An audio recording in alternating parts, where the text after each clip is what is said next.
Então, boa noite a todos e todas. Para quem não me conhece, eu sou Fernando Nicolazzi, eu sou professor aqui da URGS, coordenador do Laboratório de Estudos sobre os Usos Políticos do Passado. Essa atividade ela faz parte da disciplina Ensino de História e História Pública, que eu estou ministrando em parceria com o LUPA, com o laboratório, nesse semestre.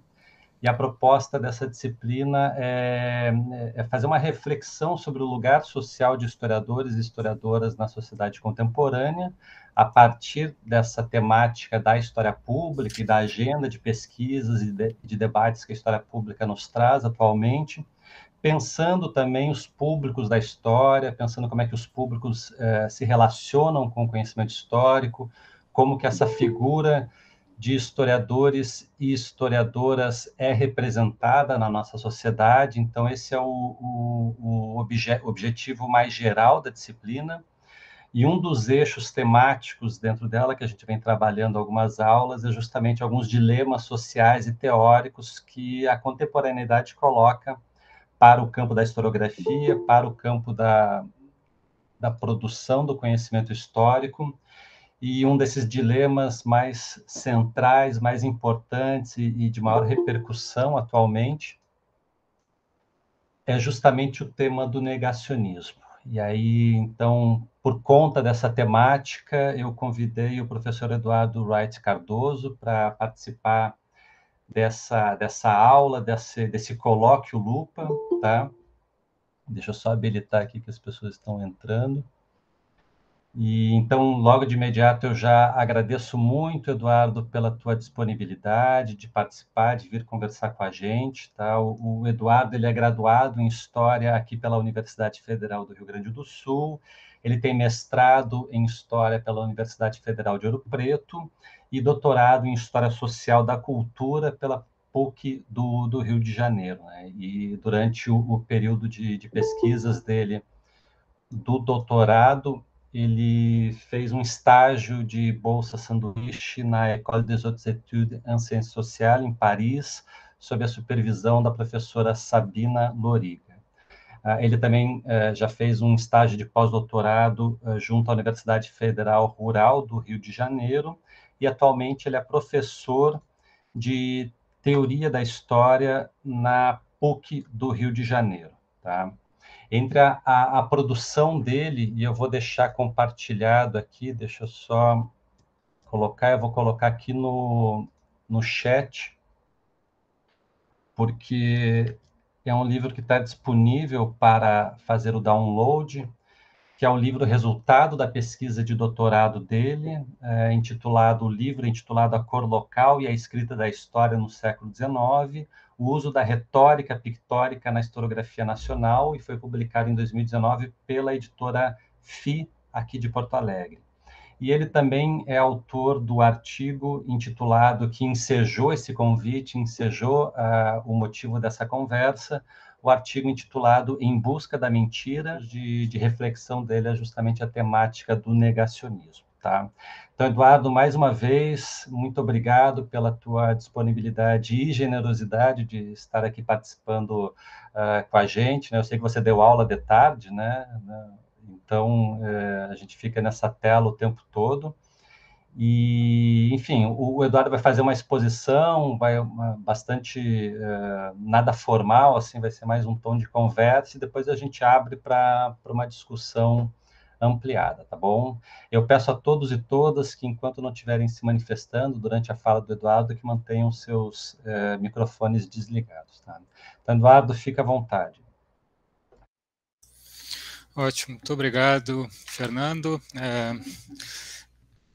Eu queria dar boa noite para todos e todas e agradecer, claro, o gentil e generoso convite que o Fernando me fez.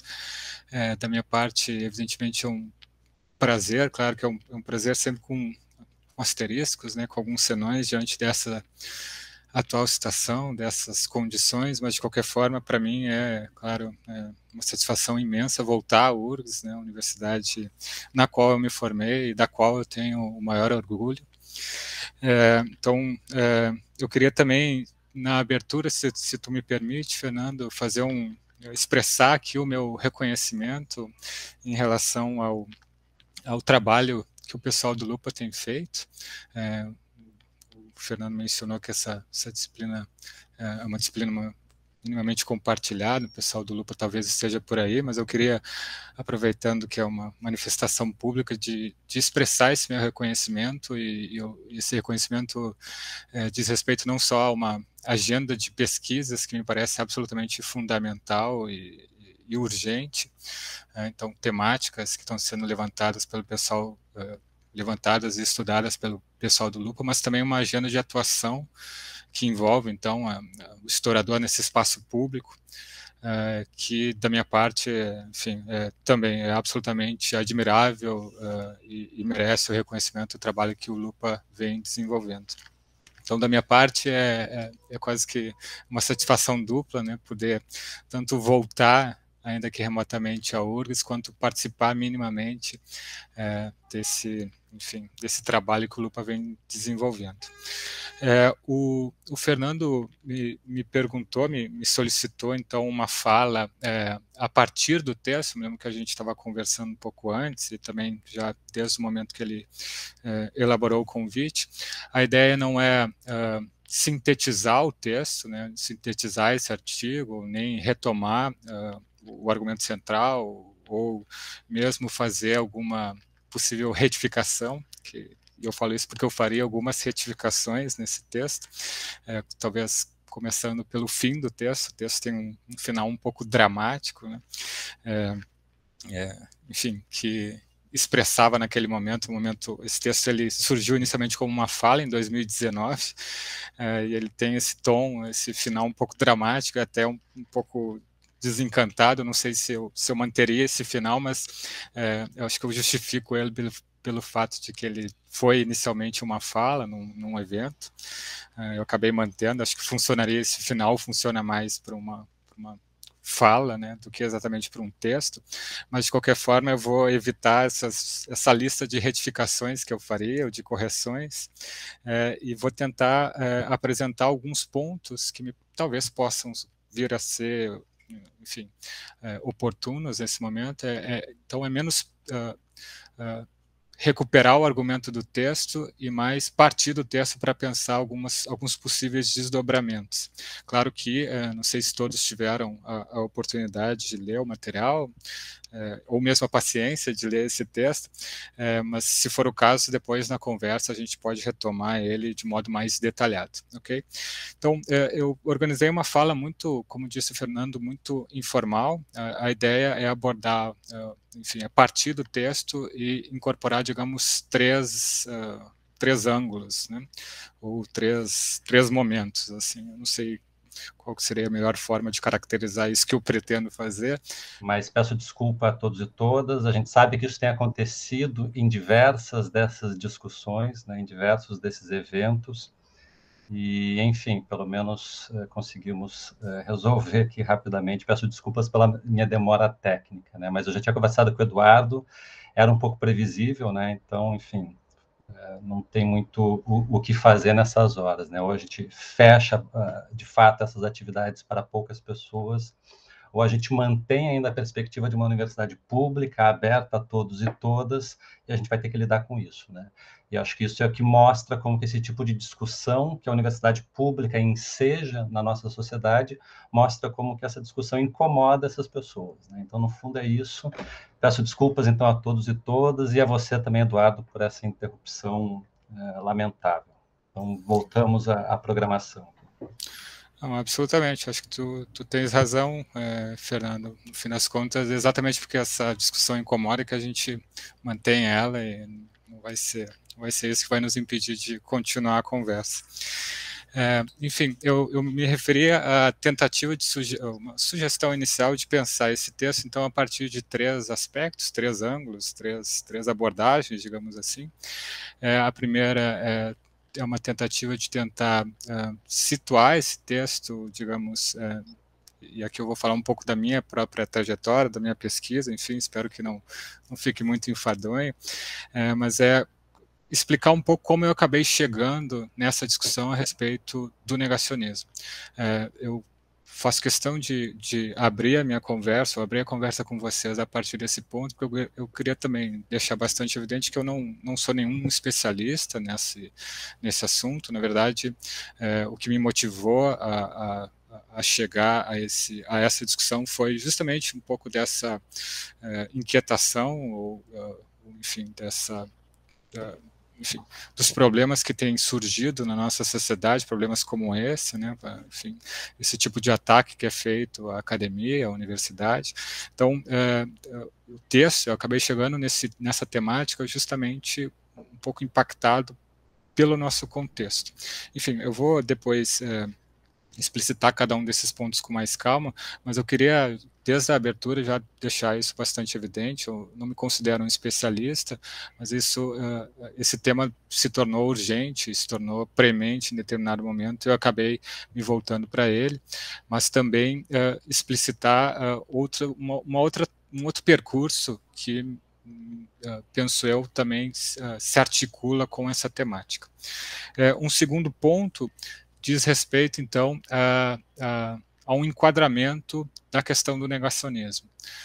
Eu não tenho, de modo algum, a pretensão de afirmar que o negacionismo, enfim, ele pode ser explicado por uma longa trajetória, por uma longa tradição de reflexões.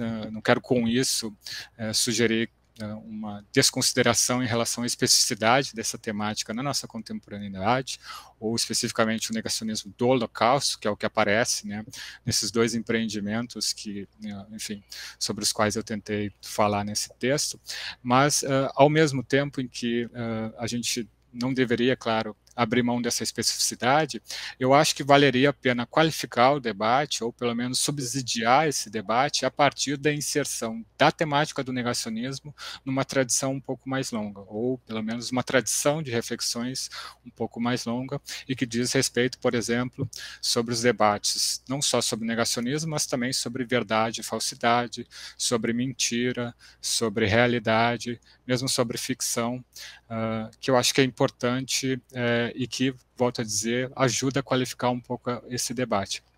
Essa sugestão, na verdade, ela não é minha. Se alguém teve a oportunidade de ler o texto, isso aparece no próprio enfrentamento que um autor, que é esse historiador francês, o Pierre Vidal-Naquet, elabora para enfrentar o negacionismo. Então ele diz, olha, quando a gente vai enfrentar um negacionista, a gente age da mesma forma que os filósofos faziam quando eles enfrentavam os sofistas. O que ele está dizendo ali? Bom, basicamente que a gente pode se valer de uma reflexão que está na antiguidade, e claro, não só na antiguidade, para pensar esse fenômeno contemporâneo. Volto a dizer, sem abrir mão da especificidade ou das características do negacionismo do Holocausto, por exemplo. Então, um segundo momento é uma sugestão, né, baseado nesses empreendimentos de combate à mentira, né, de combate à falsificação. Então, é uma sugestão de que essa reflexão ela pode se valer de uma longa tradição, pode ser enquadrado, digamos assim, como parte de uma longa tradição de reflexões a respeito da falsificação, por exemplo. E um terceiro momento, que daí, na verdade, tem mais um intuito de levantar a possibilidade de uma discussão, claro que a gente pode tentar aprofundar isso depois na conversa, mas é pensar, por exemplo, alguns desdobramentos e algumas impressões que eu tive, às quais eu cheguei pensando ou tentando elaborar essas reflexões que aparecem no texto, né? Uma delas, por exemplo, é a ideia, e eu até conversava com o Fernando antes, a ideia de que esse enfrentamento ou esse combate à mentira, ele precisa ser coletivo, né? Ele deve se valer de um esforço conjunto, né? Então, enfim, eu vou tentar recuperar alguns exemplos e, na verdade, mesmo o enquadramento a respeito da ideia do negacionismo, enfim, esse recurso a uma reflexão antiga, isso também é uma expressão da necessidade de conjugar esforços, de coletivizar não só esse enfrentamento, mas mesmo a própria ideia de pesquisa. Enfim, meu ponto, volto a dizer, aqui nesse terceiro elemento, minha ideia era mais levantar essa possibilidade. Eu acho que eu teria mais a escutar, ficaria mais à vontade para escutar do que exatamente para explorar todos esses temas, mas cada vez mais eu tenho percebido que esse tipo de enfrentamento precisa de fato ser coletivo. Isso está no texto também, os dois empreendimentos acabam, os dois empreendimentos, tanto do Vidal-Naquet quanto o dessa historiadora norte-americana Deborah Lipstadt, os dois acabam recorrendo a uma certa coletividade para enfrentar de modo bastante ampliado a falsificação e o negacionismo. Então, eu não queria utilizar esses exemplos como se eles fossem lições e modelos, acho que essa seria uma outra retificação que eu faria nesse texto, mas de qualquer forma acho que tem algo a ser explorado aqui. E eu menciono isso por questões muito pragmáticas. Nesse momento, na PUC, na universidade da qual eu sou professor, a gente está fazendo, por exemplo, uma avaliação em relação a uma reforma curricular que a gente fez recentemente.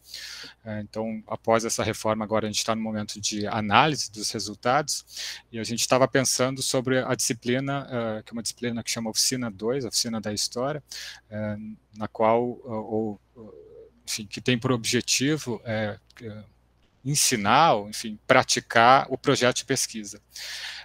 E esse projeto de pesquisa continua a ser exclusivamente individual. Então, a ideia é que os alunos saiam da disciplina sabendo constituir ou construir um projeto de pesquisa. Mas a gente não se coloca a questão, por exemplo, da ideia de que esse projeto poderia vir a ser coletivo. Estou dizendo que não deve ser exclusivamente individual, ou que deveria ser exclusivamente individual, mas é pelo menos cogitar a hipótese de que nós pensemos a respeito de um projeto de pesquisa mais coletivo, porque eu acho que isso vai se tornar cada vez mais importante.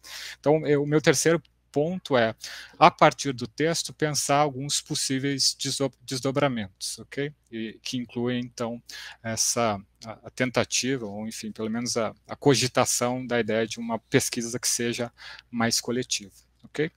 Enfim, o que eu tenho para falar não é tão mais amplo do que eu já estou anunciando aqui, mas acho que a partir desses três momentos seria, enfim, ou após esses três momentos, evidentemente, a gente pode ampliar e conversar de modo mais franco, ok? Bom, o primeiro momento, então, como eu tinha sugerido, é tentar explicitar de modo mais direto como que eu acabei chegando nesse tema. Eu vou reiterar isso, ok? Eu não sou um especialista em negacionismo, mas eu acabei chegando nesse tema porque, enfim, eu pesquisei tanto no mestrado e no doutorado, especificamente do século XIX e, sobretudo, a abertura do século XX, mas mesmo assim, durante o mestrado e doutorado, eu já tentava estabelecer alguns laços, algumas reflexões que se valiam dessa tradição mais antiga, de uma tradição filosófica, de uma tradição retórica, enfim. Estava ainda no meu primeiro ponto, que é a minha tentativa de sugerir como que eu acabei chegando nessa temática. Enfim, acho que um dos primeiros motivos foi justamente esse, um pouco essa situação atual, contemporânea, essa aflição, enfim, esse desconforto, né, que tem causado, tem levado a esse tipo de ação.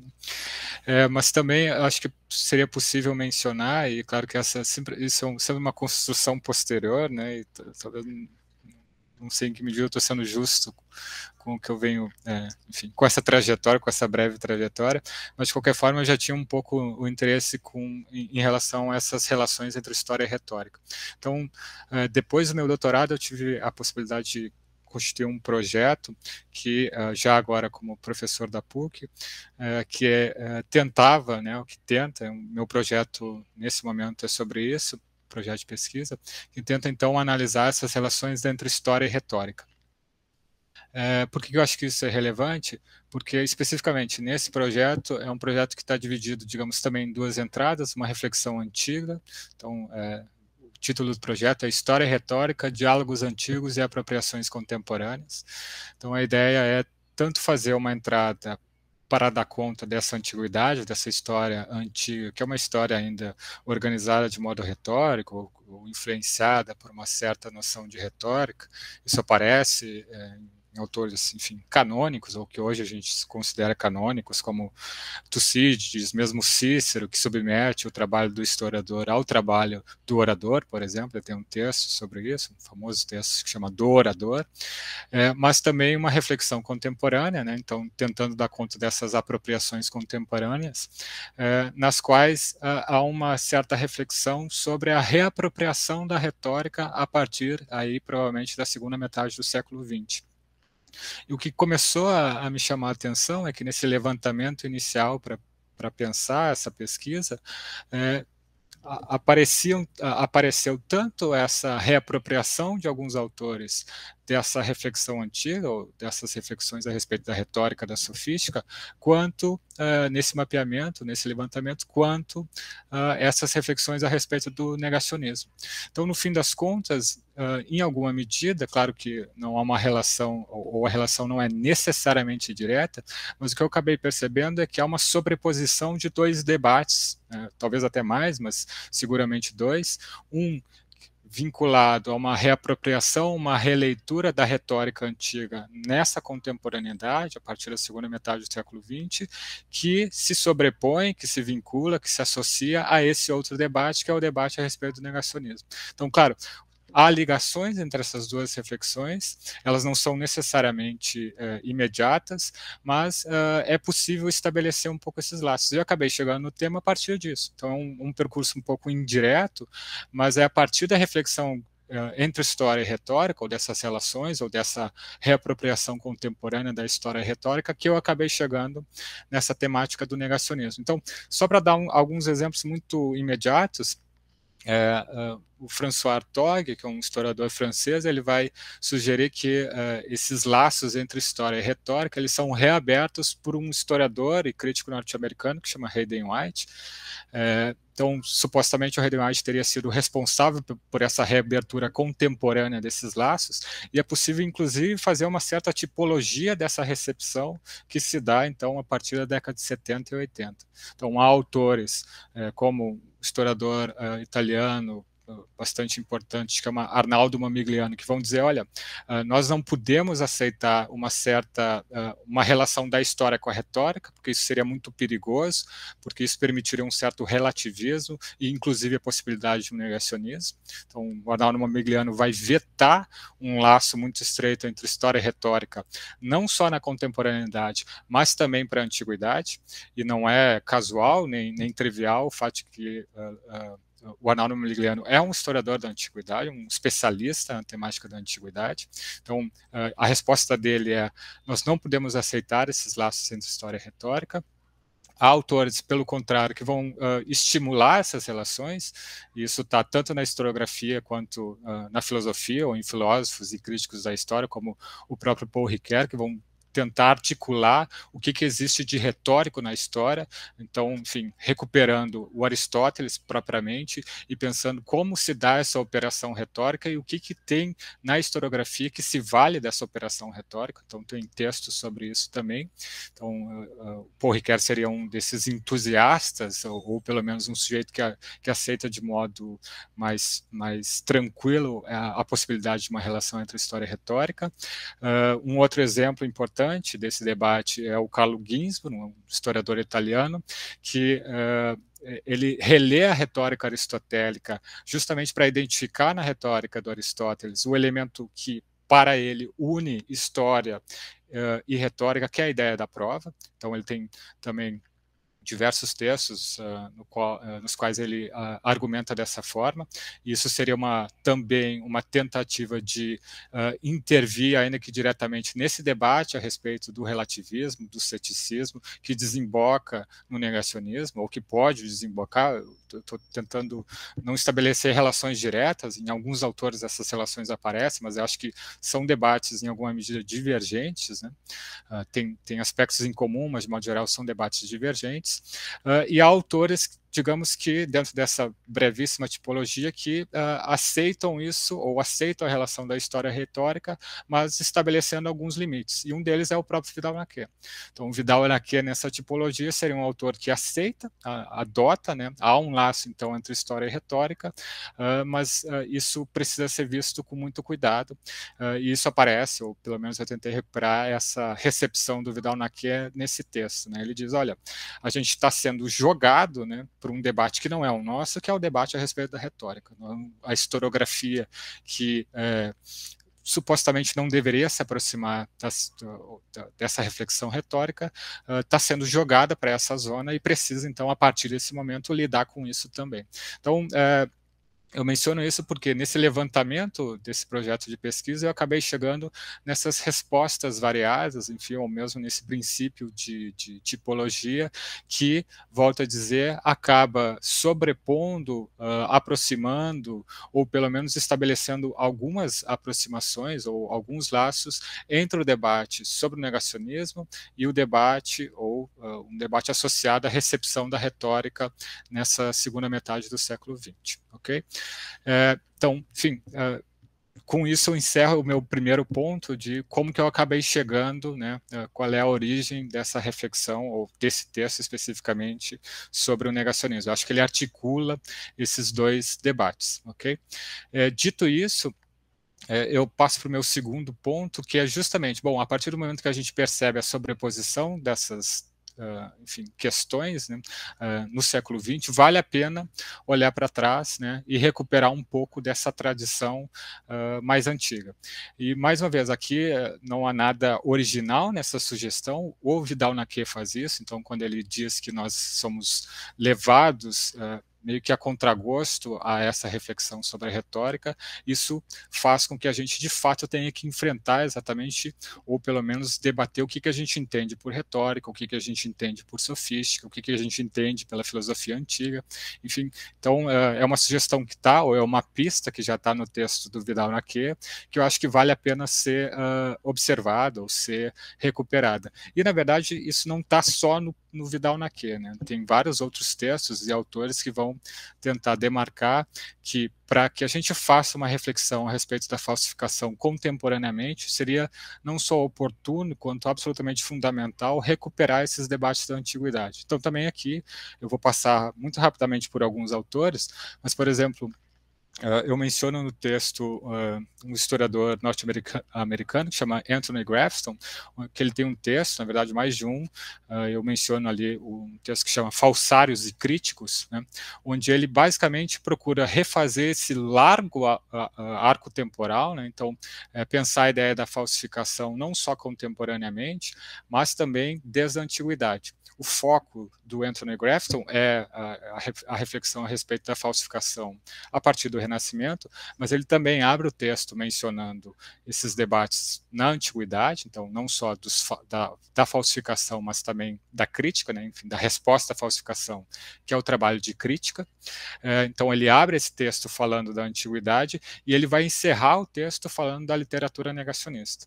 Enfim, eu menciono isso porque quando eu enviei o texto para ela passar pelos pareceristas, um dos pareceristas, ou uma das pareceristas, levantou essa objeção, que eu achei muito oportuna, que sugeria, então, que, na verdade, o Anthony Grafton não está falando, quando ele fala de mentira, ele não está falando da literatura negacionista.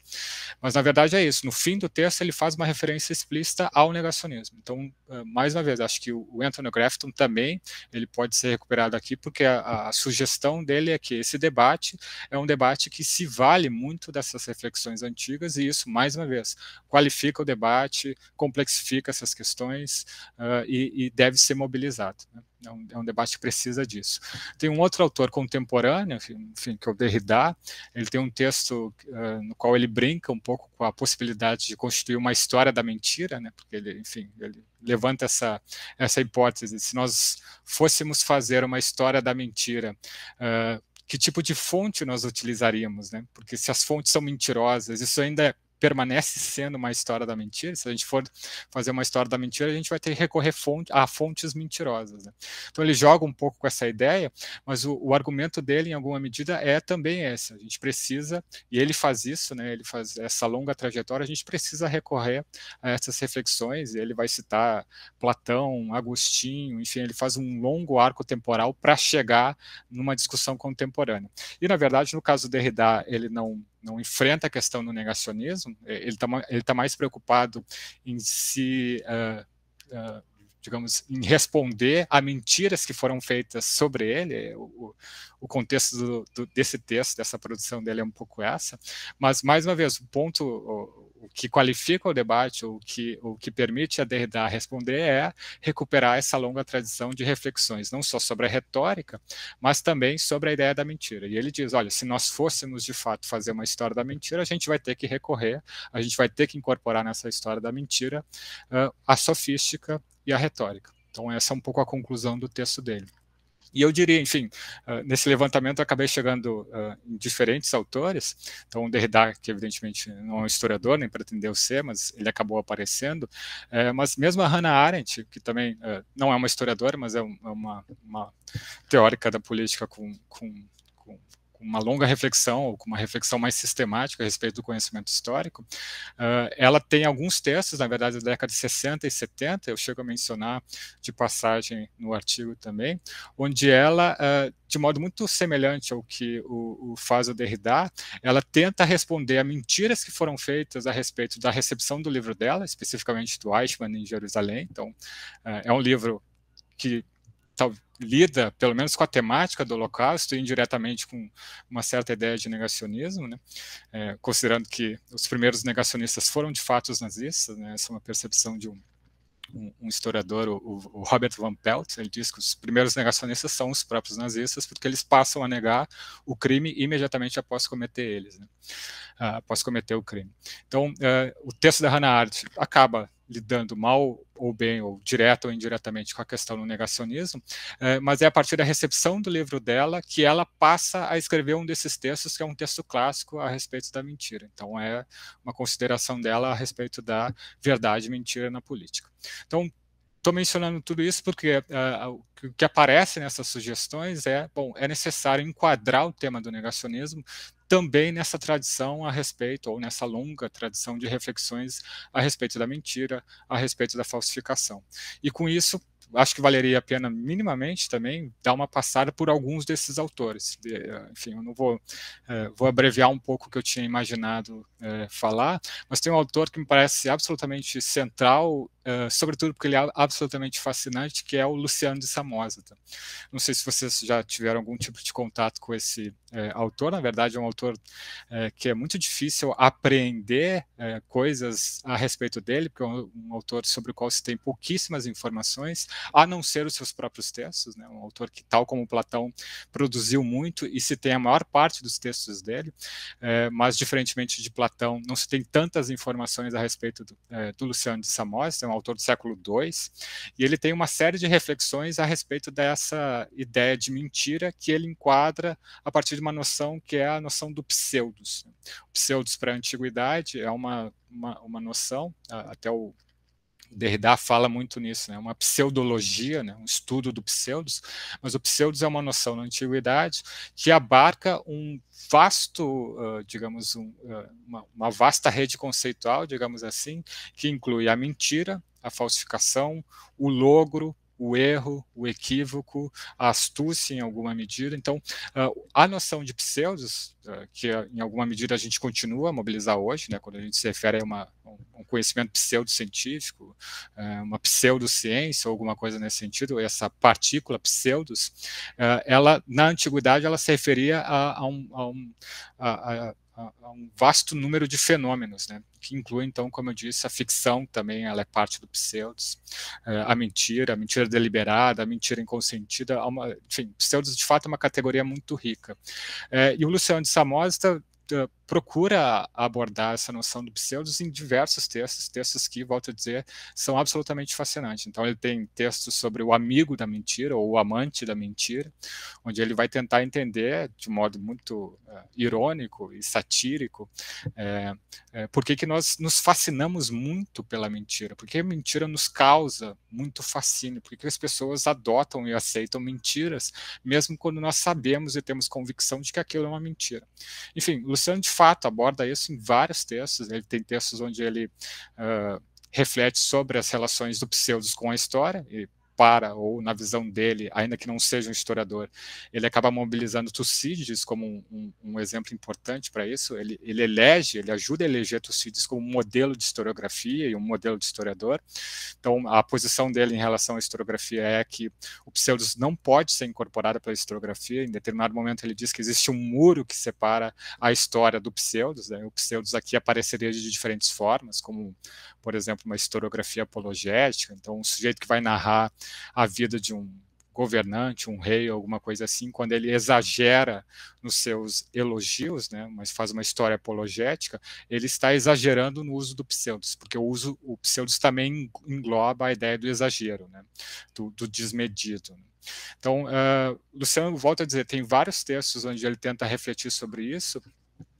E essas reflexões, mais uma vez, me parecem importantes quando a gente pensa a ideia da falsificação, porque, no fim das contas, é a mesma discussão. É a mesma discussão. Claro que enquadrada de maneira diferente, ou observada a partir de outros critérios, mas a discussão, em alguma medida, ela é muito semelhante, né?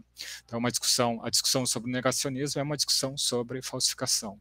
É uma discussão também, ou pode ser lida, né, nessa chave, como uma discussão a respeito da mentira. Então, eu acho que vale a pena recuperar um pouco essas reflexões sobre o que são elaboradas, ou essa tradição, para pensar também essas expressões contemporâneas. O negacionismo seria uma expressão contemporânea dessa falsificação, né? Mas que tem uma tradição já que remonta a isso.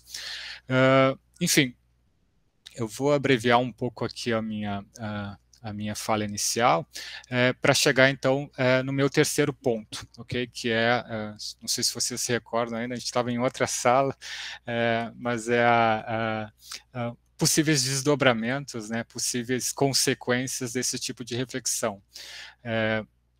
Eu acho que a primeira delas, eu até estava conversando com o Fernando antes, é que eu acabei chegando nesse tema por essas vias um pouco tortuosas, como eu falei antes, mas o que tem aparecido também nesses levantamentos e nessas leituras que eu tenho feito, diz respeito a relações, por exemplo, entre história e justiça e história e direito. Aqui eu não vou me arriscar muito, porque inclusive a Carol aqui está presente, eu vou evitar entrar num tema que eu estou muito longe de dominar, mas de qualquer forma, enfim, o que tem aparecido é um pouco essas relações, não só do historiador com a retórica, mas do historiador com o direito, ou com um advogado, ou com um juiz. E por que essa discussão, mais uma vez, acaba se sobrepondo? Porque quando a gente pensa a retórica, desde a antiguidade até contemporaneamente, ela é um espaço de desenvolvimento desse discurso jurídico. Então, retoricamente, mesmo na retórica aristotélica, um dos gêneros específicos da retórica é o discurso jurídico.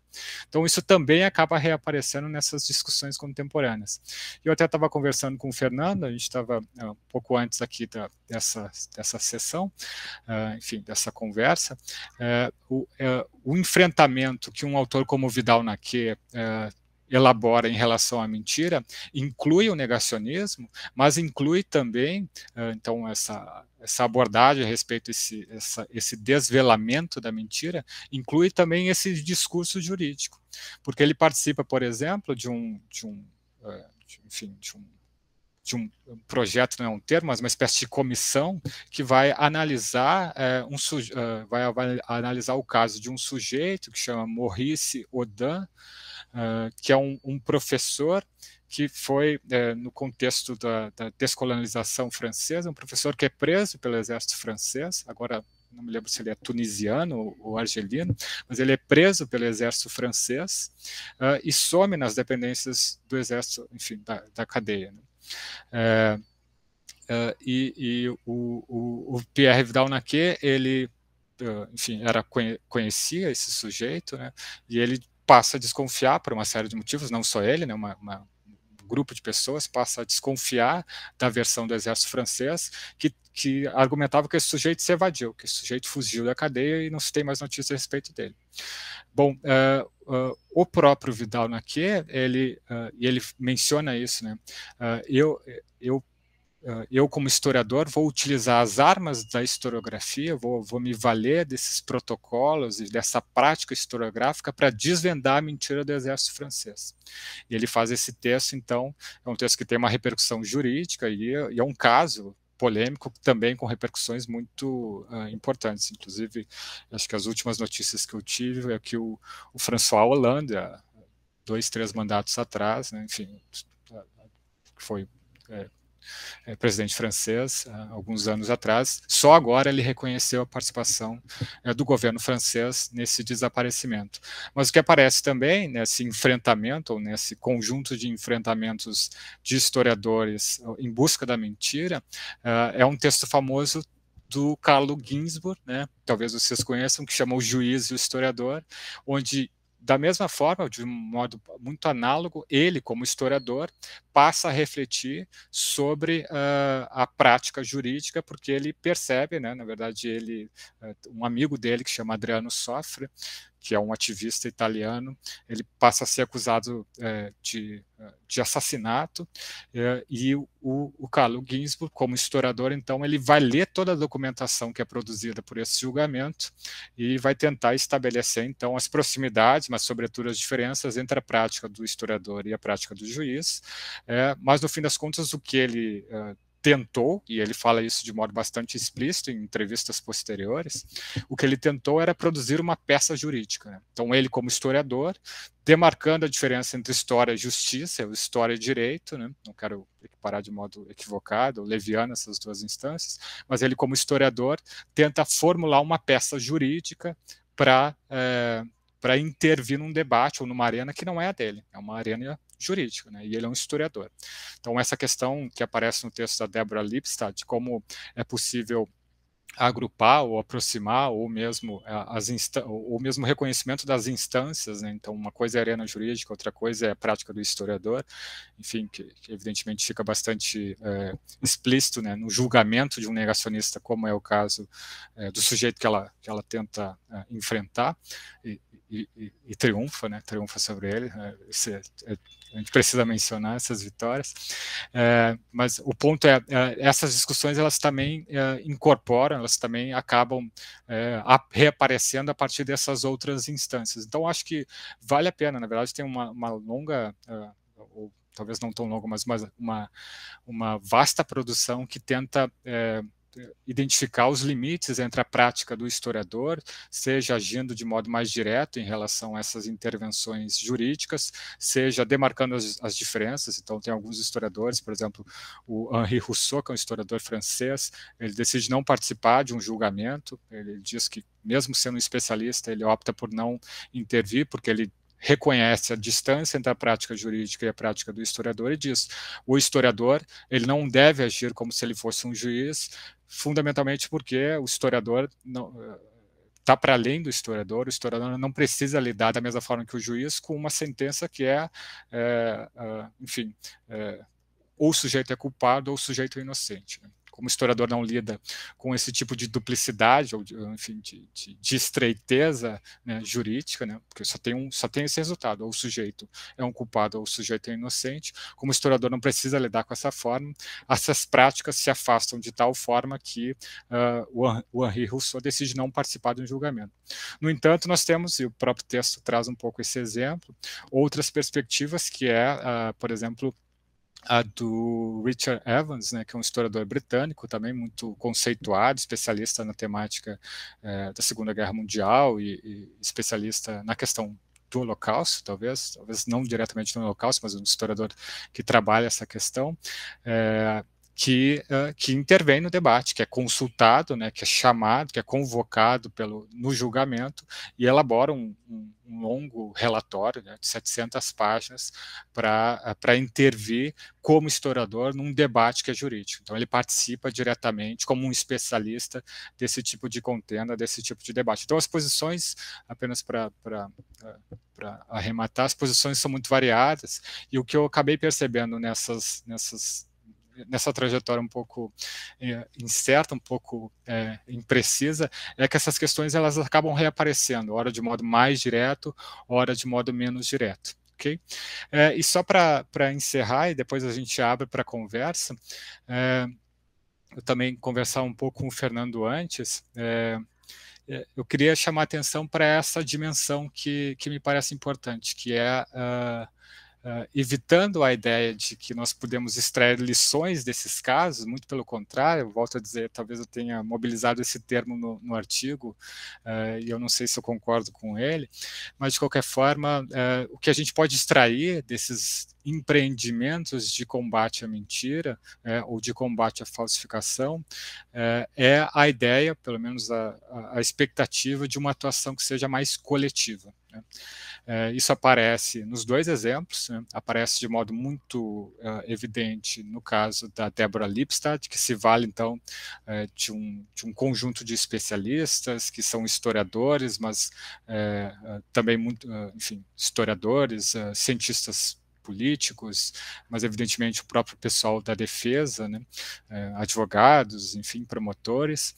Então a ideia da coletividade ela é muito evidente ali, e ela, a própria historiadora Deborah Lipstadt, destaca isso a todo momento. Então ela só pôde confrontar esse negacionista porque ela se valeu, porque ela teve o apoio, ela teve o aporte de uma série de de vários outros especialistas, né?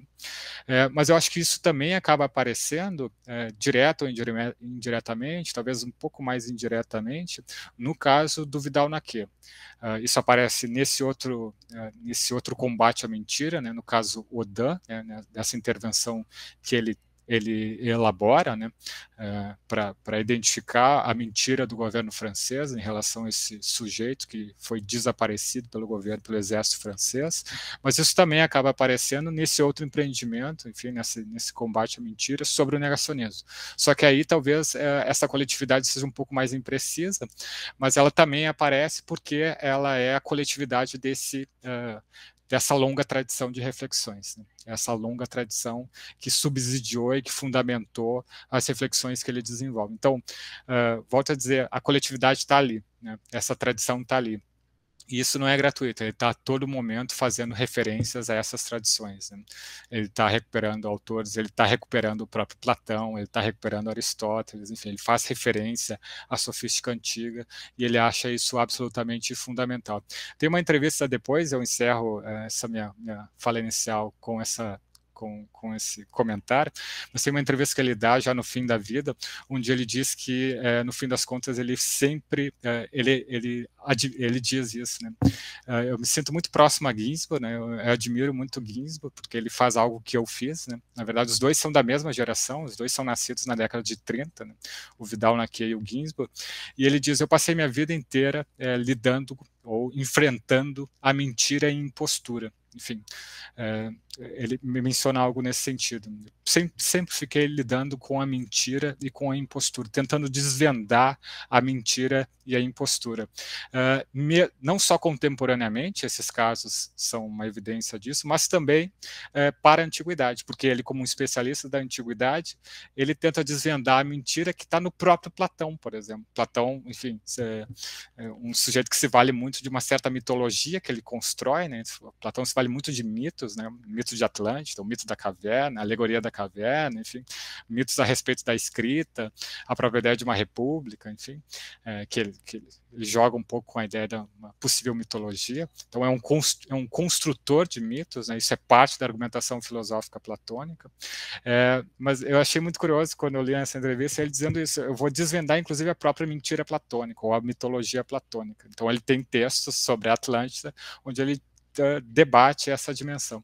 Então, no fim das contas, é isso. Ele é um sujeito que enfrentou a mentira, né, durante toda a sua produção e sempre teve essa questão como mote. Então, acho que ele é mais uma vez, eu quero evitar um pouco a ideia da lição, mas ele é um desdobramento possível desses enfrentamentos por parte de historiadores e historiadoras em relação à falsificação e à mentira. Ok? Enfim, de modo geral, o que eu tinha para falar nesse pontapé era isso. Agora, claro, fico à disposição para a gente continuar essa conversa, ok? Obrigado. Obrigadão, Eduardo. Acho que são muitas questões, assim, eu fiz uma anotação aqui que eu não sei nem por onde começar, né, porque para além das questões que você traz no texto e que eu estava discutindo com a turma na aula passada de um negacionismo clássico, né, e a gente estava conversando antes da fala, antes da aula, das diferenças do modus operandi negacionista contemporâneo. Então, trabalhando ali com Faurisson, com David Irving, e com as respostas que foram dadas a essa forma negacionista, que era aquela primeira ali, né, muito motivada por um antissemitismo grosseiro e que acontecia ou operava a partir do próprio método histórico, né? Então, toda a reconstituição no teu texto que você faz mostra isso, e achei muito bacana você terminar a tua fala aqui reforçando essa posição de um Vidal-Naquet, né? O Vidal-Naquet, para quem não conhece. E aí depois eu tentei procurar aqui alguma coisa, mas eu não queria colocar propaganda da Amazon ali, mas o autor do Assassinos da Memória, né? Está lá referenciado no texto.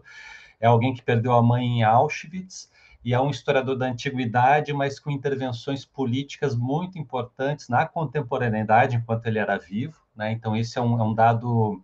Quer dizer, a antiguidade servia para ele também como uma espécie de mecanismo de visibilidade para o contemporâneo. Ele atuava a partir dali. Né? E nessa ideia do Afé Rodin, ali, quando ele se manifesta publicamente contra a tortura do Rodin, ele de fato é tunisiano, eu busquei aqui, mas ele é na Argélia que acontece toda o fim trágico dele, né?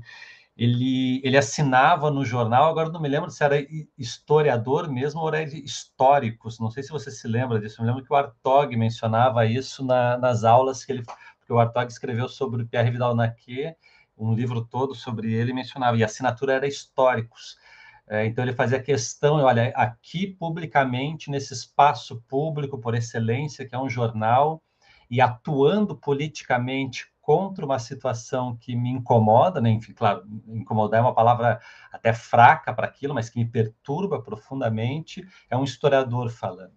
Então, acho que aí traz muitas dessas questões sobre os modos de intervenção política dos profissionais da história, e daí voltando um pouco o que é a temática mais geral do nosso curso, né? Pensar essa figura pública que é o profissional da história, como é que a gente pode intervir, né? E aí eu convido também para quem tiver interesse em prolongar essas leituras a ler a apresentação do dossiê sobre o negacionismo que está na Revista Brasileira de História, onde está o texto do Eduardo, porque ali a Patrícia Valim, o Alexandre Velar e o Berber Bevernage, eles apontam para algumas questões nesse sentido, quer dizer, o negacionismo, há um risco nisso que a gente está fazendo aqui, que é transformar o negacionismo em um objeto de estudo, né? E o negacionismo ele impõe uma necessidade, uma ação política que talvez precisasse anteceder mesmo a sua transformação em objeto de estudo, né? Então, como fazer frente a isso, né? Daí talvez um ponto que não é bem uma pergunta, mas é a ideia da justiça na história, né, que envolve um pouco a tua reflexão mais contemporânea, esse teu projeto mais amplo, né? Como é que, em que medida essa conjunção é viável, né? Ela é possível? Na aula passada a gente estava conversando sobre as formas negacionistas mais atuais e eu sugeri, acho que tem 3 caminhos, né, que a gente tem que fazer face a essas imposturas. É continuar produzindo história de qualidade, né, ou seja, é uma resposta a partir do discurso científico, né, que não é suficiente, mas a gente tem que continuar desmentindo essas pessoas. Há uma forma de ação que se dá no plano político, né, no plano do debate público, inclusive até talvez num plano parlamentar, né? Que medida a gente pode elaborar sistemas de lei para coibir isso, e no plano propriamente jurídico, que é punir, né? É responsabilizar essas formas. Só que isso gera uma série de problemas para a historiografia, porque a gente pode fazer ciência, mas como que a gente situa a historiografia nessa dimensão parlamentar, na produção de leis e na responsabilização penal, né? O grande risco disso é responsabilizar a própria historiografia, né?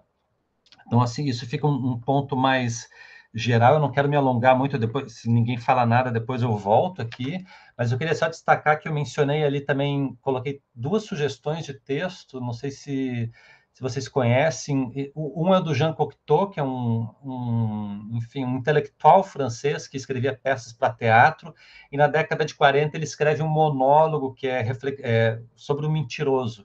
E é um mentiroso falando, eu me lembrei disso quando você falou do Luciano de Samosata, porque o Luciano ele tem um livro muito interessante que é Histórias Verdadeiras, que no primeiro parágrafo ele diz, olha, eu só vou mentir aqui, né?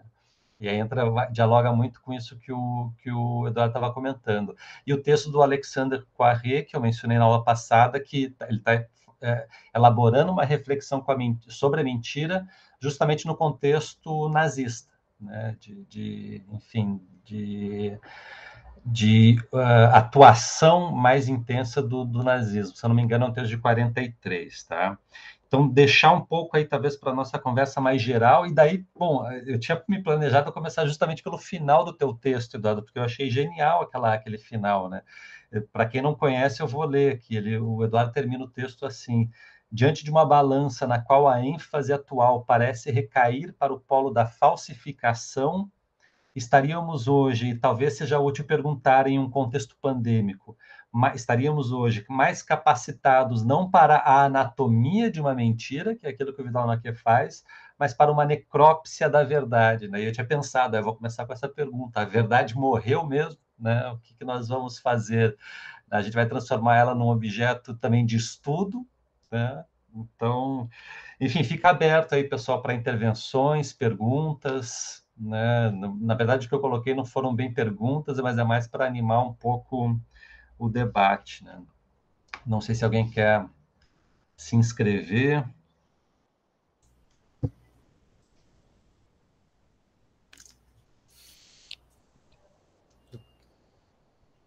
Pode aguardar, eu vou tentando ensaiar alguns princípios de resposta enquanto a gente aguarda, ou espera um pouco mais?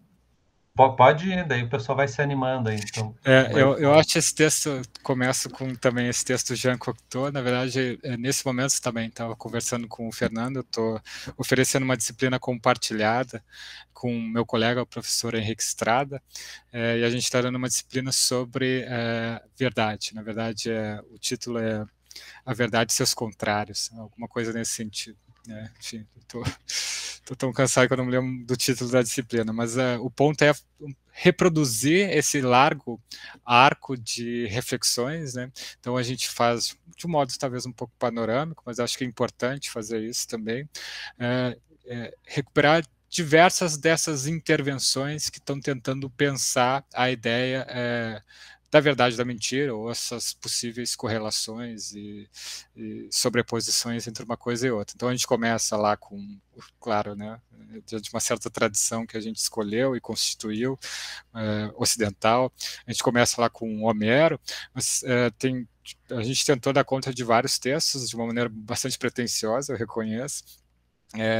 Mas a gente discute, por exemplo, uma peça do Filoctetes, uma peça do Sófocles, que chama Filoctetes, onde se questiona, na verdade é uma peça que está muito associada àquele texto Hípias Menor, que eu chego a mencionar no artigo, porque se trata de pensar a própria...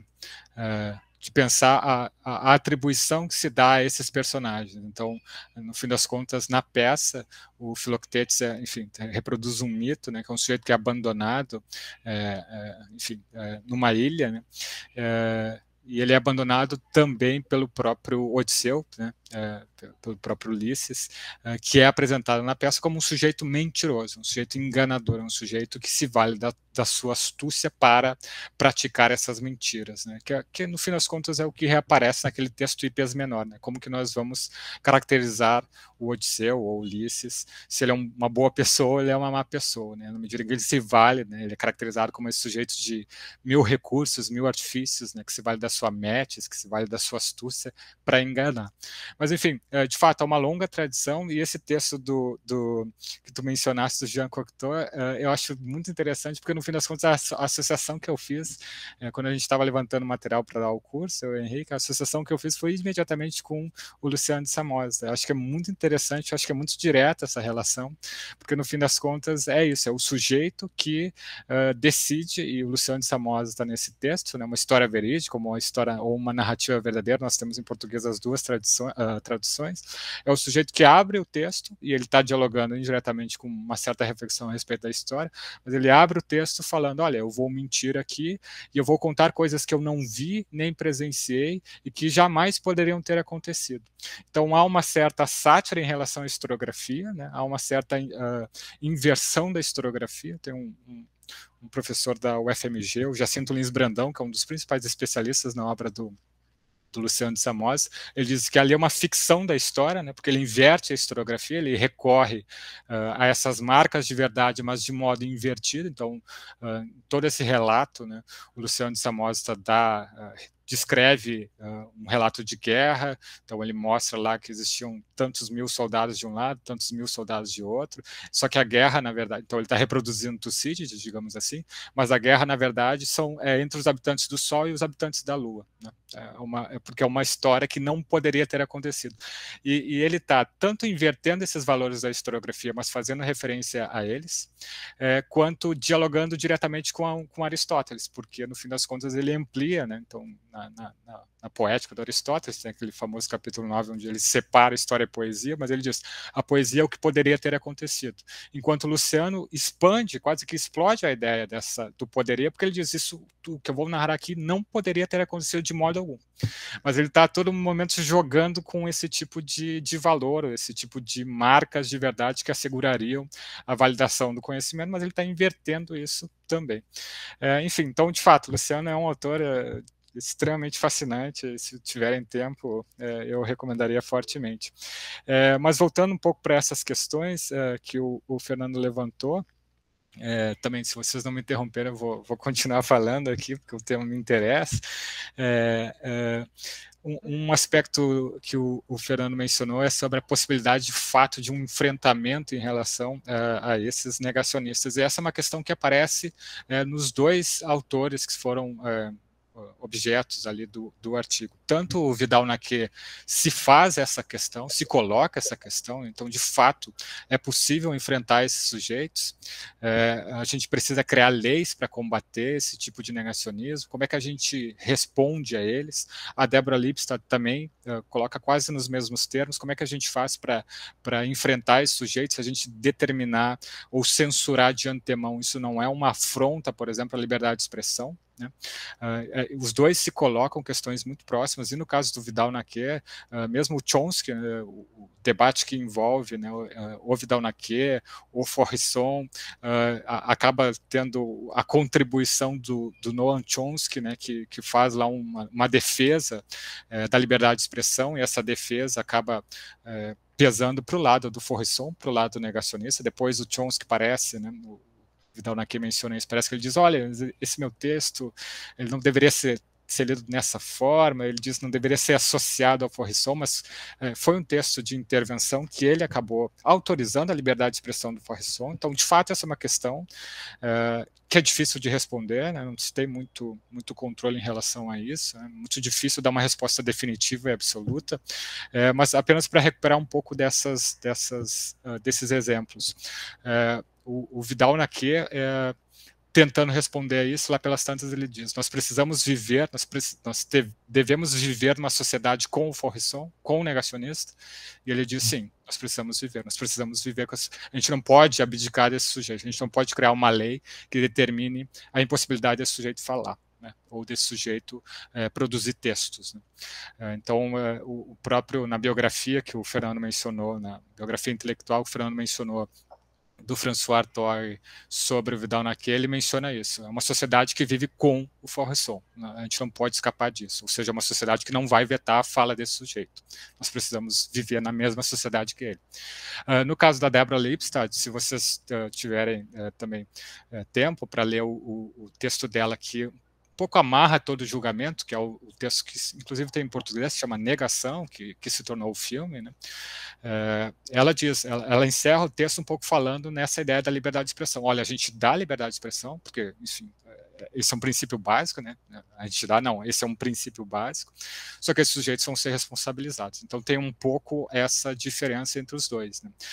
Mas um aspecto a ser considerado nesse debate é também o julgamento que é feito, né? No fim das contas, naquele debate, por exemplo, dessa possibilidade do historiador intervir ou não nesse âmbito jurídico, o debate ali que a gente de passagem mencionou entre o Henri Rousseau e o Evans, ele diz uma coisa é falsificar a história, outra coisa é falsificar a historiografia. Né? Nós temos que fazer uma certa tipologia desse tipo de intervenções. Né? O próprio Evans participa porque ele diz, eu não estou julgando a história, não é uma história judicializada, porque isso não cabe a nós, isso não cabe à historiografia. Mas nós podemos julgar, sim, a historiografia. Né? Então, é uma diferença que precisa ser considerada. Uma coisa é avaliar juridicamente um acontecimento histórico, né? Outra coisa é avaliar a historiografia. Né? São coisas com repercussões diferentes. Né? Enfim, não sei se, evidentemente, não dei conta de tudo, mas se alguém quiser intervir. Temos inscrições já, professora Ótimo. Caroline. Eu só para falar, eu coloquei ali o link do livro do Jacinto sobre o Luciano, A Poética do Hipocentauro, e coloquei ali recomendadíssimo. Aliás, tudo que o Jacinto escreve, pessoal, vão atrás, que é um professor da Letras, tradutor de grego, da UFMG, que é uma das pessoas mais eruditas e fascinantes que eu já conheci. Esse livro é muito bom. Então, Carol, está contigo a palavra. Obrigada, Fernanda. Bom, Eduardo, muito obrigada pela tua fala. Eu acho que está muito ruim de me ouvir, né? Está um pouco baixo, né? Eu vou fazer então uma intervenção aqui no Fernando. Peraí, só um pouquinho. Essa é a vantagem de... A facilidade da tecnologia, né? A gente acredita na tecnologia. Encontro presencial agora aqui. Né? Oi, gente. Peraí, deixa eu só colocar aqui no quieto, meu.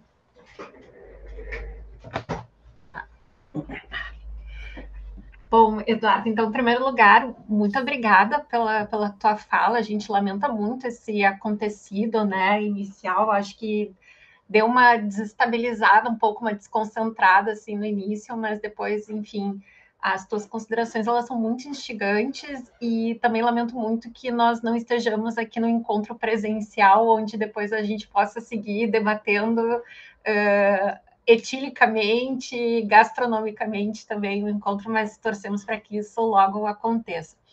Eu anotei algumas coisas durante a tua fala, não é bem, quer dizer, eu tenho uma pergunta especificamente, outras são mais uns comentários, assim. Eu ainda não tive a oportunidade de ler o teu texto, mas das considerações que tu trouxeste, assim, me soma muitas delas, principalmente na ideia de que as respostas sobre o negacionismo, elas vão ser dadas coletivamente. Elas têm que ser buscadas em coletivos, né? Seja pensando assim, em coletivos de representação de historiadores, como Ampu, seja pensando em coletivos de professores, sejam pensando em grupos, né? Porque se trata de um problema que não é meramente um problema intelectual, mas um problema político, né? E sendo político, ele é da coletividade, né? Ele é do espaço público, ele é da coletividade. Então, estou totalmente de acordo com isso. E te ouvindo falar sobre essa questão do pseudo, da mentira, e agora também sobre essa proposta tua do Henrique de trabalhar com a verdade numa disciplina, eu me lembrei de duas coisas assim que me parecem muito curiosas, assim, e que tem tudo a ver com essa última questão que tu trouxeste da dimensão jurídica do negacionismo e da mentira, né? De como é que a gente pode atuar isso juridicamente. Então, eu estava recuperando algumas informações, assim, e me impressiona muito que nosso Código Penal, por exemplo, como se diz, ele defina calúnia como uma atribuição de algo falso sobre alguém, mas esse algo falso tem que ser um crime.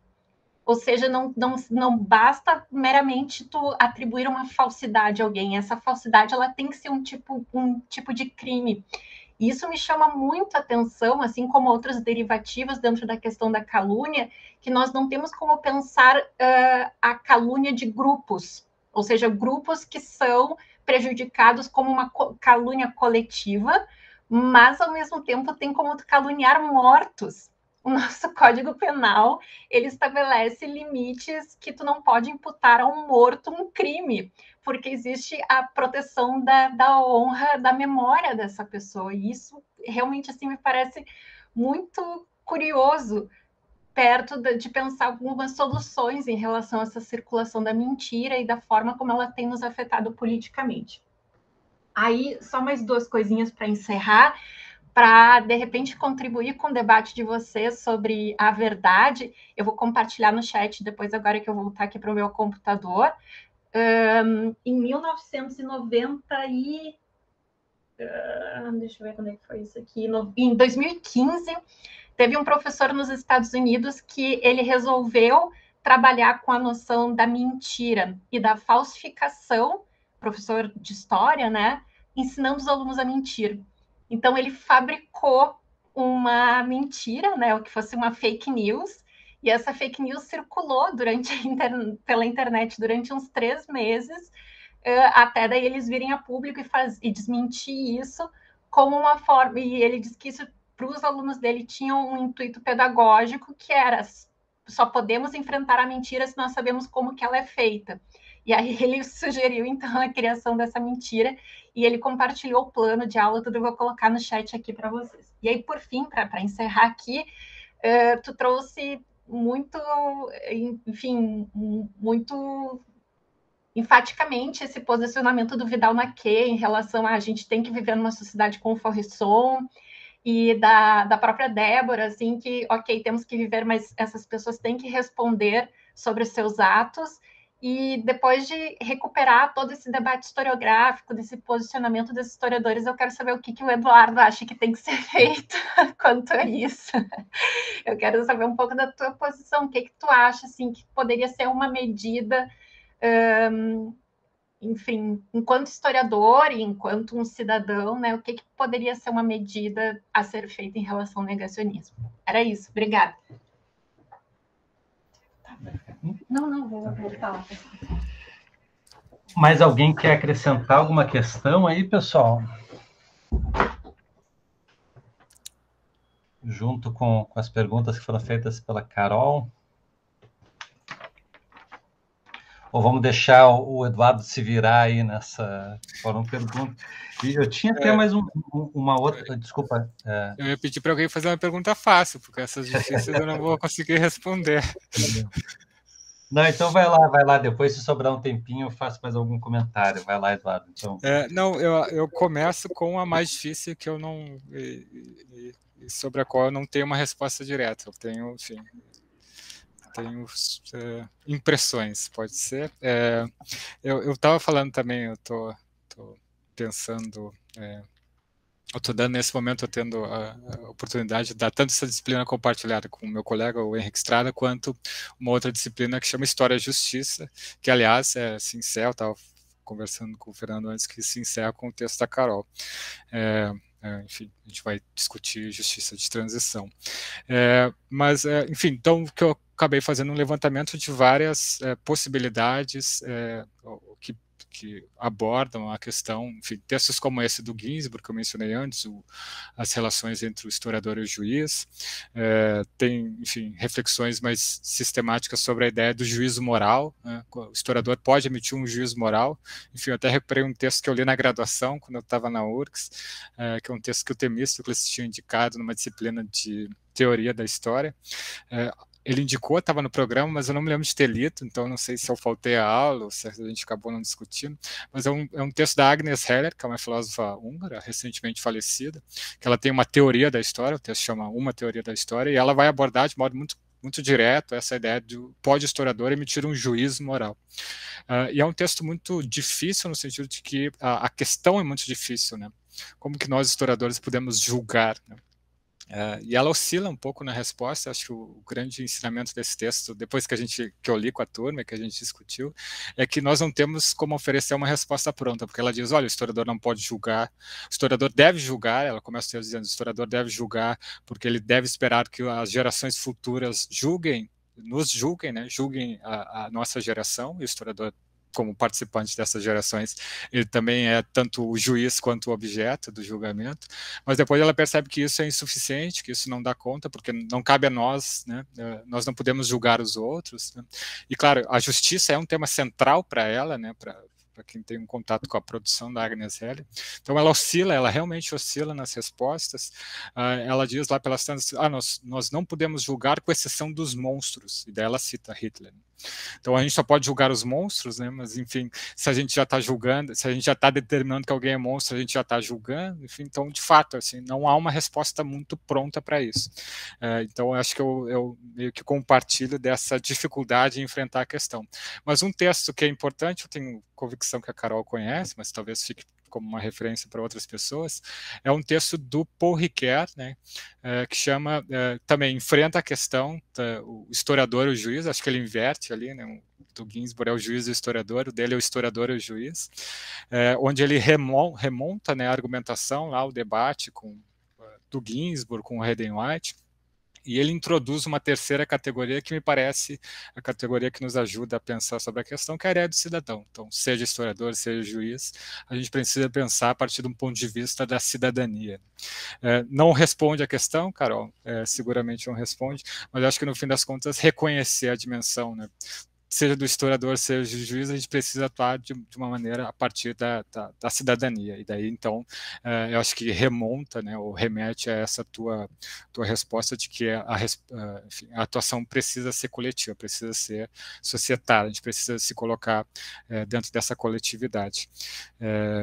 Enfim, talvez no fim da disciplina, Carol, eu tenha uma resposta um pouco mais acabada, né? Espero.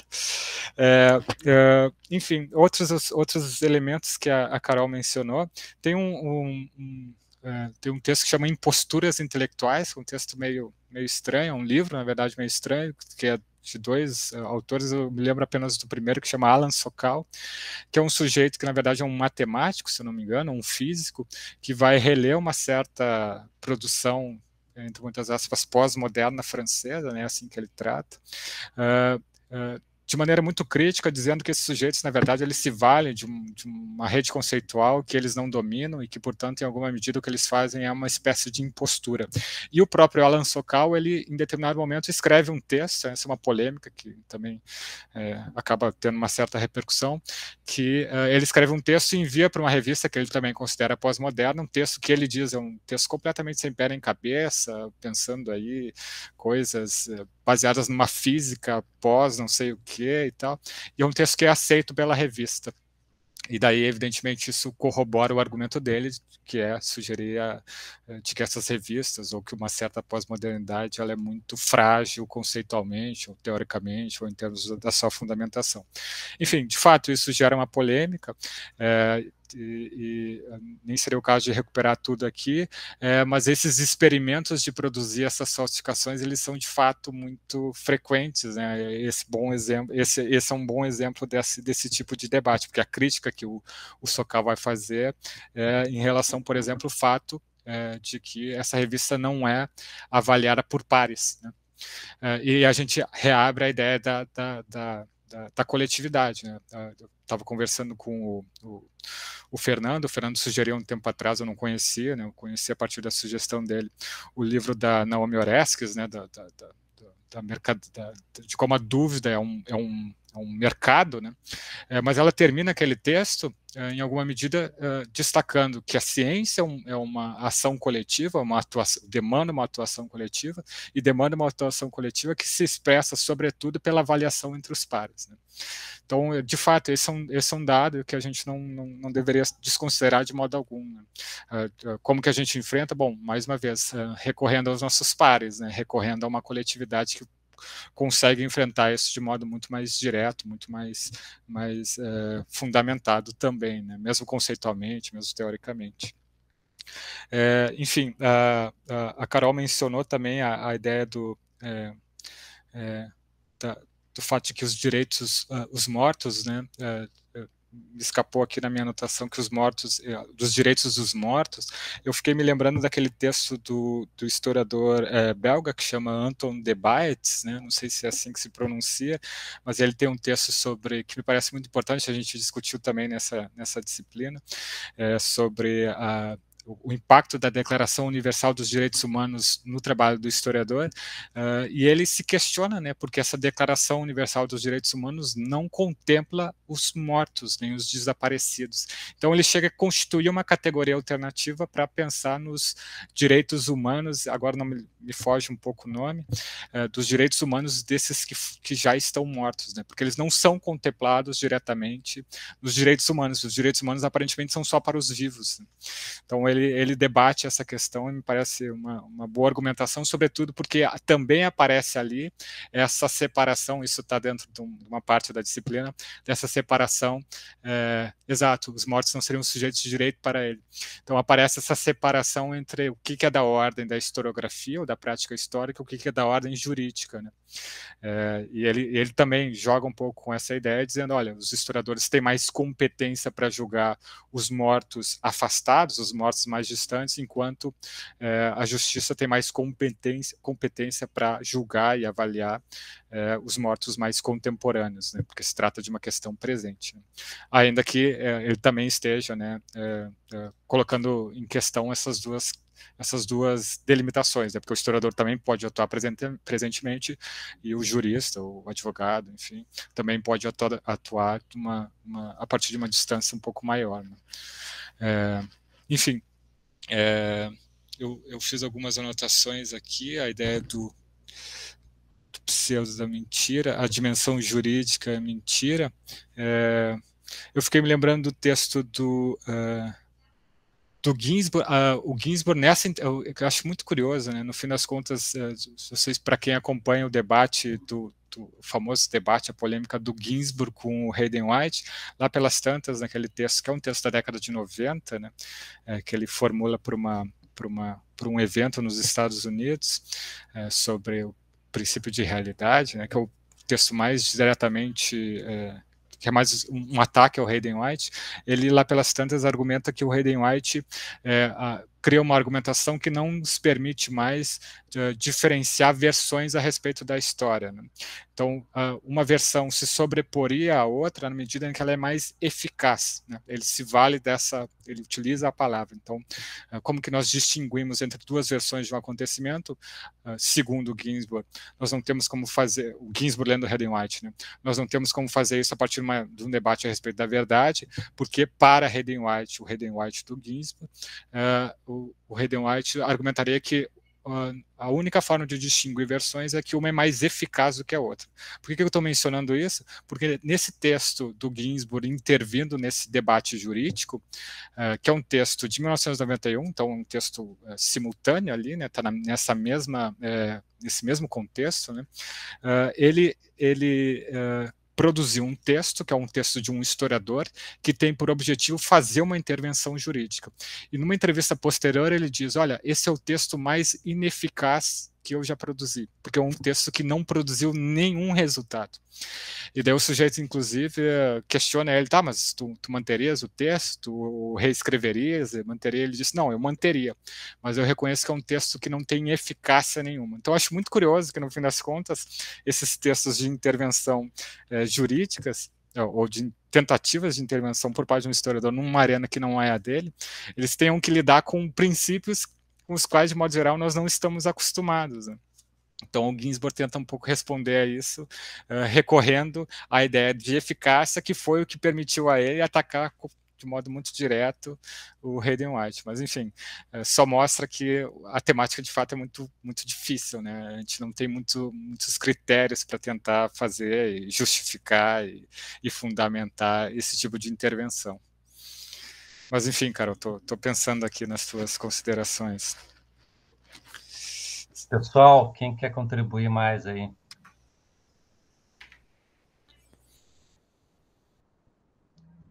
Vou lá, então, já que temos ainda uns 15 minutinhos, já que dificuldade pouca é bobagem, vamos adensar nisso, né, Eduardo? Fiquei muito curioso, queria até... Esse seria um curso esse teu com o Henrique, que eu gostaria muito de participar, né? A verdade, os seus outros, os seus contrários, como é que é o título mesmo? Você também não se lembra, né? A verdade, seus outros. Tá. Mas eu queria justamente isso, porque o teu texto traz lá a busca da mentira, né? E aí você mencionou o Derrida na tua fala, mas o Derrida não está ali. E eu queria te perguntar um pouco nesse sentido, né? O que é essa mentira? Né? Como é que vocês estão pensando? O que seria esse outro da verdade? Tem um livro que é muito difícil, assim, eu parei ele no meio porque eu acho que eu preciso de mais um tempo para voltar e tentar reler de novo, que é de uma ensaísta francesa chamada Catherine Coquillot, que é uma especialista em relatos testemunhais, memória do genocídio, e é um livro intitulado O Mal da Verdade. Não me recordo o subtítulo do livro dela, mas ela tematiza um pouco a questão da memória, assim, da memória em situações de genocídio, assim, e da negação disso, né? E ela fala, olha, eu não estou trabalhando com a ideia de crise da verdade, né? Porque a crise da verdade é a busca pela melhor forma, ou pela forma mais adequada de se enunciar a verdade, né? Então, seria esse enunciado que estaria em crise numa ideia de crise da verdade. Mas ela põe uns termos do mal da verdade que envolve a crise, mas tem um dado um pouco maior que não é apenas como enunciar a verdade, mas como refutar a negação da verdade, que daí entra um pouco... O mal da verdade seria como fazer frente ao negacionismo, né? Pelo menos no meu limitado entendimento do que ela está trazendo ali, que eu preciso voltar a ler. E eu acho que para não apenas... por isso que eu acho que o teu texto, tua fala são fundamentais nesse sentido, porque não basta apenas fazer frente ao negacionismo e tematizar o negacionismo, porque a vizinhança dele com o tema da mentira é muito próxima, né? E aí chega nessa questão que é filosófica, é quase esotérica, a essa hora da noite, o que é a mentira, né? E aí o Derrida vai colocar lá, não é o erro, né? Porque envolve uma intencionalidade, envolve um gesto, uma ação. Então era mais assim, ouvir nesse pouco tempo que a gente tem aí, como é que vocês têm pensado, você e o Henrique, né?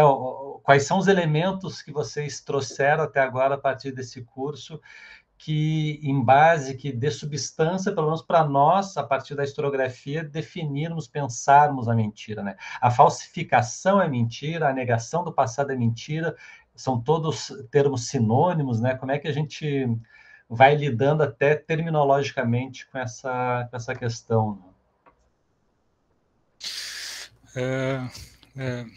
Nossa, não saberia nem por onde começar, mas no fim das contas, eu acho que talvez esse aporte, esse subsídio dessas reflexões mais antigas, eles têm, acho que o mérito maior é justamente problematizar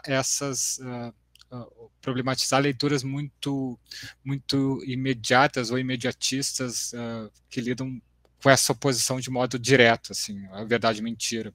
Os próprios autores, isso aparece também nesses dois exemplos, eles se valem de vários outros elementos para dar conta disso que o Vidal Naquet chama de uma zona meio cinzenta, né? Porque no fim das contas, por exemplo, aparece no próprio julgamento, na sentença do juiz, do Gray, ele diz, olha, o fulano de tal, enfim, eu sempre hesito em falar o nome desses sujeitos, porque eu acho que eles não merecem, né, nenhum tipo de reconhecimento, mas enfim, o David Harvey, ele embeleza a sua história, ele ficcionaliza a sua história.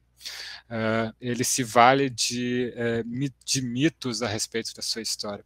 Então, a discussão ela não é somente entre verdade e mentira, porque a gente se vale de uma rede conceitual, diversas outras expressões, diversas outras categorias, para dar conta de algo que está em jogo aqui também. Então, por isso que esse recurso a outras reflexões me parece bastante útil, né?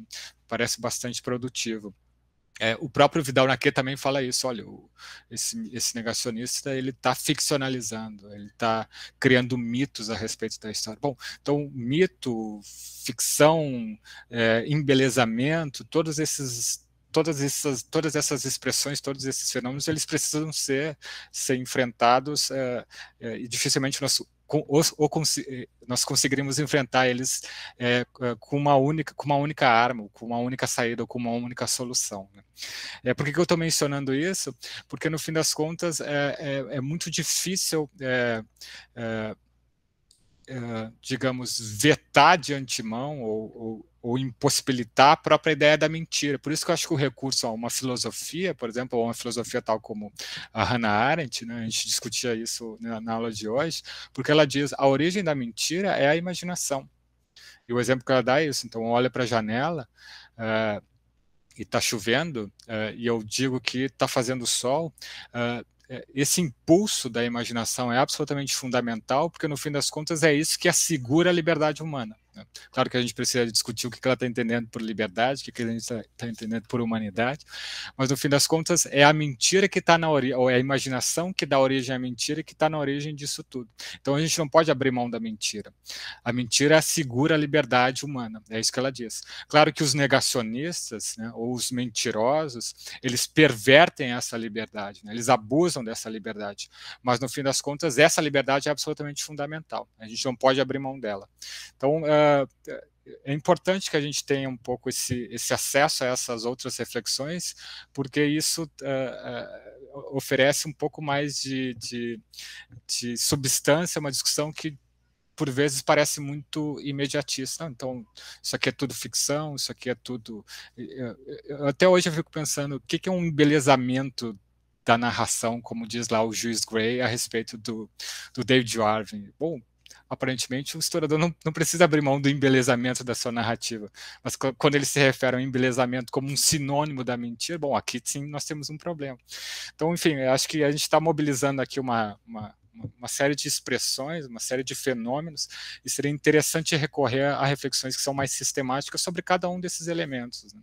Então, a leitura da Hannah Arendt, ela ajuda a situar ela. Claro, ela não está enfrentando o negacionismo da mesma forma que a Deborah Lipstadt ou que o Vidal-Naquet, mas no fim das contas ela está enfrentando um tipo de mentira que ela está, enfim, que tem efeitos muito deletérios, que tem efeitos muito dramáticos, né?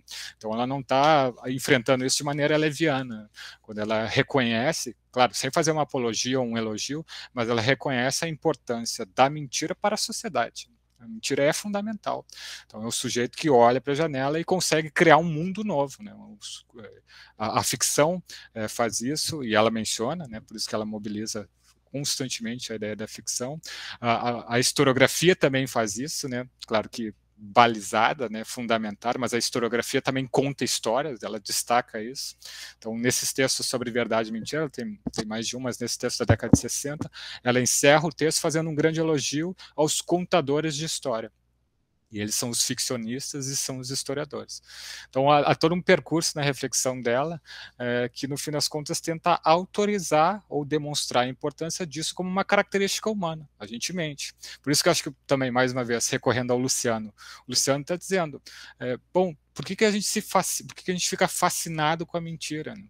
E a gente não consegue fugir disso. A grande sacada daquele texto do Luciano, me parece, que chama O Amigo da Mentira, é que, no fim das contas, ele está se referindo ao leitor. Ele está fazendo uma referência direta ao leitor. Por que tu, leitor, estás lendo esse texto? Por que tu estás fascinado sabendo que isso é mentira?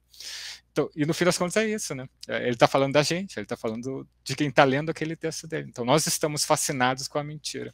Claro que essas mentiras têm repercussões e tem, não estou de modo algum, nem a Hannah Arendt faz isso, nem o Luciano faz isso, porque o Luciano encerra o texto falando, ainda bem que nós temos um espírito crítico, né? O espírito crítico é a forma de enfrentar a mentira. Mas mesmo assim é importante reconhecer a mentira, a fabulação, esse embelezamento como uma característica humana pervasiva. A gente não vai escapar dela, ela permanece constante, ela é fundamental para a própria vivência.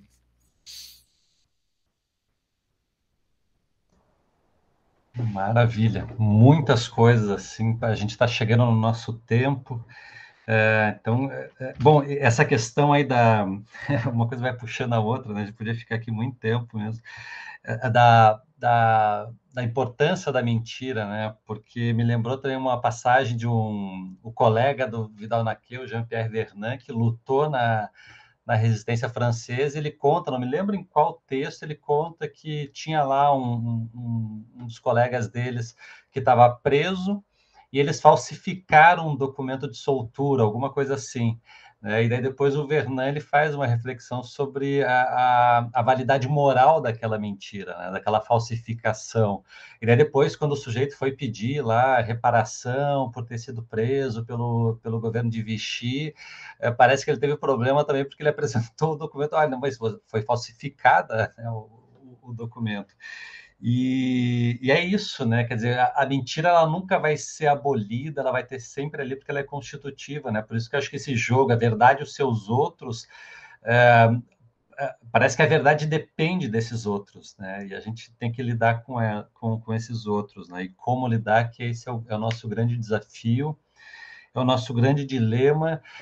E aí, então, queria te agradecer mais uma vez, Eduardo, muitíssimo obrigado. Foi, assim, um conjunto de reflexões muito importantes, assim, muito densos, né? Mostram uma erudição realmente impressionante. Eu acho que coube muito bem várias das discussões que a gente vem mantendo, não apenas nessa disciplina, mas no Lupa, aqui, nas formas como a gente tem tentado pensar a nossa profissão, a nossa disciplina, essa operação intelectual que a gente realiza produzindo conhecimento histórico. Então, enfim, só tenho que te agradecer muito por essa tua fala, por essa tua participação aqui, agradecer as pessoas que vieram nos ouvir, as pessoas que também não fazem parte da disciplina, né? O Lucas, a Maria Júlia, a Carol, né, que também me auxiliou aqui para tentar encontrar os invasores ali em algum momento. Bom, e apesar desse pequeno detalhe que passa, né, amanhã a gente já nem se lembra disso, foi realmente um momento muito, muito importante. Depois eu vou editar tudo isso e vou disponibilizar e vou fazer compartilhar isso, porque justamente esse tipo de ataque não vai nos calar, né? Então, é isso. Se você quiser fazer algumas palavras finais, Eduardo, fica à vontade. Não, se vocês me permitem, só reiterar o que eu tinha dito na abertura. Enfim, eu acompanho menos de perto do que eu gostaria, porque, enfim, está muito difícil trabalhar no meio a tudo isso, né? Enfim, essa constante demanda, termina uma aula, começa outra, enfim, mas eu admiro muito o trabalho que o Lupa vem desenvolvendo, então poder participar minimamente disso, para mim é de fato um motivo de muito orgulho, e fazer isso também ainda na URGS, mesmo à distância, só reforça minha satisfação, meu prazer em estar aqui. Então, da minha parte, foi ótimo e fico aí enfim, à disposição para continuar a conversa em outro momento e também para tomar, como a Carol disse, para tomar aquela cerveja, aquele vinho, quando for possível. Ok. Estaremos esperando aqui. Então é isso, pessoal. Vou encerrando a nossa atividade aqui, interrompendo a gravação. Agradeço a presença de todos e todas.